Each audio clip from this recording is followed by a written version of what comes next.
The Nations, Part 1. Then to him was given dominion and glory and a kingdom, that all peoples, nations, and languages should serve him. His dominion is an everlasting dominion, which shall not pass away, and his kingdom the one which shall not be destroyed. From the sons of Noah arose the nations that populated the world after the flood. Most of them were hostile to Elohim, worshipping other Elohims and living according to their own laws.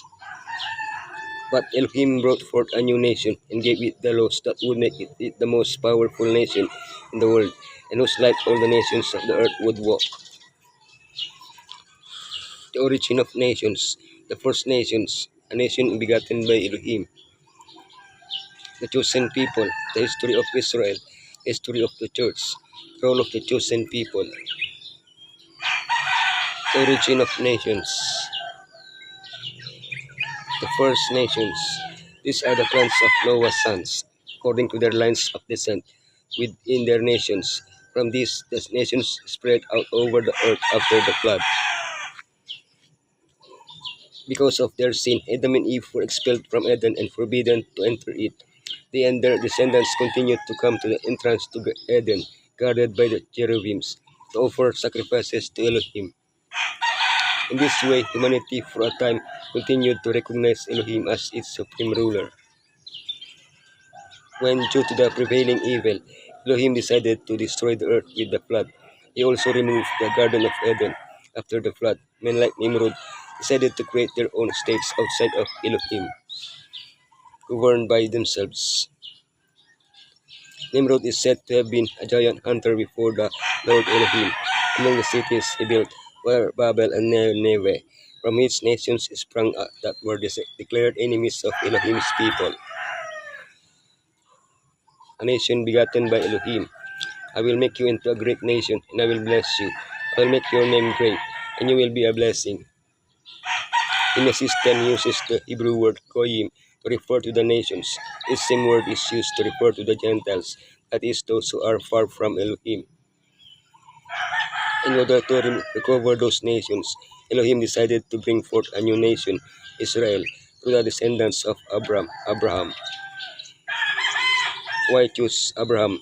For I have chosen him, so that he will direct his children and his household after him to keep the way of the Lord. In this way, Elohim could show the world what happens when we allow ourselves to be led by him.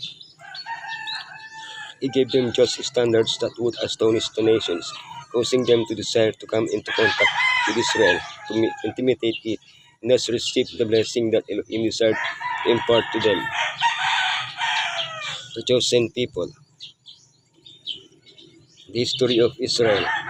Behold, you have grown old, and your sons do not walk in your ways. Therefore, now appoint us a king to judge us, just as all the nations have.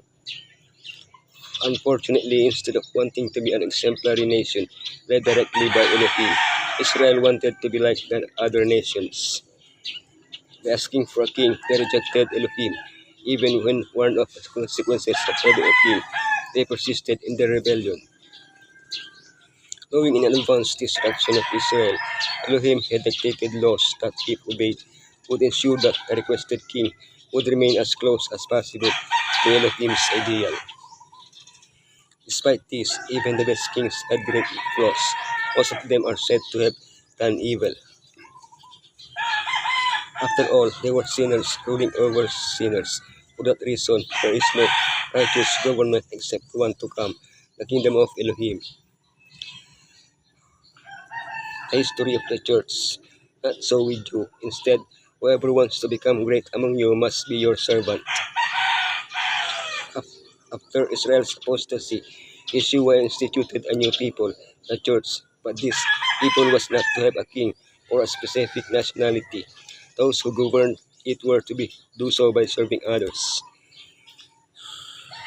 During a 300-year persecution, the church remained more or less faithful. But freedom arrived. Constantine, 4th century, legalized Christianity, and he became its unofficial ruler.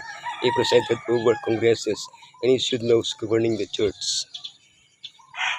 In the 5th and 6th centuries, the church relied increasingly on the state and the Bishop of Rome gained greater authority. Service was no longer the norm of government. Throughout the Middle Ages, anyone who did not obey the authority of the church had to pay for their rebellion with death, torture, or imprisonment. The church thus made the same mistakes as the people of Israel. The role, the role of the chosen people. I, the Lord, have called you in righteousness, will take hold of your hand.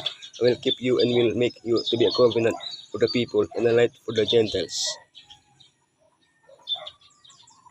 How could Israel have been a light to the nations? How can the church be the light of the world? Through his obedience, showing the solution to sin, announcing the second coming of Yeshua. The historical reality of the people of Elohim has been that of a people who have failed to accomplish the work that Elohim had designated for them. Still, the world has been blessed through Israel and the church with the blessed message of salvation. We are living in the final stretch of history, the last opportunity to fulfill our purpose of being the light of the world, of proclaiming Elohim's salvation. Oh, what a powerful good for a converted man, transformed daily, can exhort to bring blessing and gladness to the world. When the church is imbued with the spirit of obedience and love, the members will exert in the world a saving influence, and Elohim will withhold from them nothing that will crown that influence with success and victory. Men and women are his agencies for the salvation of souls. Those who are filled with an earnest desire to draw sinners to Messiah have the sympathy and cooperation of the heavenly universe.